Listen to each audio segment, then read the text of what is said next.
Muito bom dia para você, mais um dia que Deus nos concede e com ele a certeza de que o Senhor é que está nos guardando, nos abençoando e provendo todas as coisas na nossa vida. Que assim seja na sua vida em Cristo Jesus.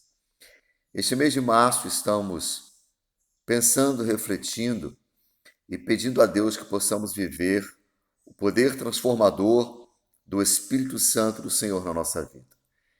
Viva o poder de transformar. Êxodo, capítulo 17, versículos do 8 ao 10, diz assim: Então vieram os amalequitas e atacaram Israel em Refidim. Com isso, Moisés ordenou a Josué: Escolha homens e vá lutar contra os amalequitas. Amanhã eu estarei no alto do monte e o bordão de Deus estará na minha mão. Josué fez como Moisés lhe havia ordenado e lutou contra os amalequitas.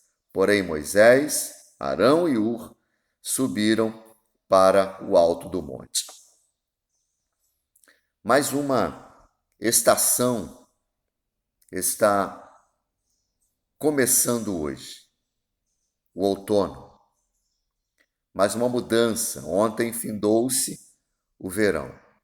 Cada mudança traz alguma expectativa, cada estação algo novo, mas independente das mudanças, das estações, nós todos os dias enfrentamos um único inimigo. Quando o povo de Israel estava em Refidim, os amalequitas foram ali para atacá-lo. E Moisés então orienta Josué que escolhesse alguns homens para lutar contra este inimigo.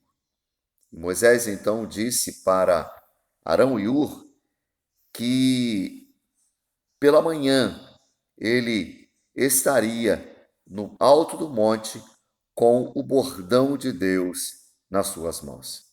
E Josué fez exatamente aquilo que Moisés lhe havia orientado. E ele então partiu para a luta contra os amalequitas, enquanto Moisés, Arão e Ur subiram para o monte, para o alto monte, para intercederem ao Senhor, porque o povo de Israel estaria enfrentando mais um inimigo. Viver o poder de transformar é enfrentar o inimigo de frente. Os amalequitas atacaram Israel. Era um povo nômade, árabe, viviam no deserto do Neguev. Eram descendentes de Amaleque, de Elifaz e de Esaú, que era irmão gêmeo de Jacó. Em Gênesis, capítulo 36, mostra exatamente quem era este povo amalequita. Eram inimigos de Israel. Nosso inimigo se levanta todos os dias contra nós. Ele não avisa que vai invadir a nossa vida, a nossa casa, mas ele está, como diz a própria palavra do Senhor, bramando como um leão, procurando a quem possa tragar. Se nós queremos viver o poder de transformar, precisamos entender que temos um inimigo e esse inimigo precisa ser enfrentado todos os dias. O povo de Israel saiu à luta para enfrentar este inimigo. Enquanto isso, Moisés sobe o alto do monte e disse que o bordão de Deus estaria em suas mãos. O bordão de Deus estava nas mãos de Moisés. Era uma vara com uma extremidade em um formato de gancho. O bordão de Deus, ele era considerado um objeto sagrado. Por isso, foi guardado na Arca da Aliança. Hebreus capítulo 9, versículos do 1 ao 4 diz que a aliança que Deus havia feito com o seu povo era um culto divino e ele estava num santuário, porque para ele foi edificado um tabernáculo onde ali estava o candelabro, a mesa e os pães da propiciação, onde neste lugar era chamado o Santo Lugar. E por trás do segundo véu se encontrava o tabernáculo que se chamava o Santo dos Santos, ao qual pertencia um altar de ouro para o incenso e a arca da aliança totalmente coberta de ouro, na qual, dentro desta arca da aliança, estava uma urna de ouro contendo o maná, o bordão de Arão, que floresceu, e as tábuas da aliança. Então, o bordão de Deus, ele era considerado um objeto sagrado. Mas o que significava este bordão? O bordão era um sinal para os filhos rebeldes. Lá em Números, capítulo 17, relata que Moisés entrava na tenda do testemunho e o bordão de Arão, que era a vara que floresceu, ali estava, porque aquele bordão, aquela vara, a vara de Arão, ela brotou frutos, havia produzido flores, e então Moisés pega aquela vara, o bordão de Deus, da arca da aliança, de diante do Senhor e diante dos filhos de Israel. E eles olharam e cada um pegou o seu bordão que fora entregue por Moisés. Porém, Deus, ele pede a Moisés que levasse de volta para a arca da aliança o bordão de Arão. E diante da arca do testemunho, para que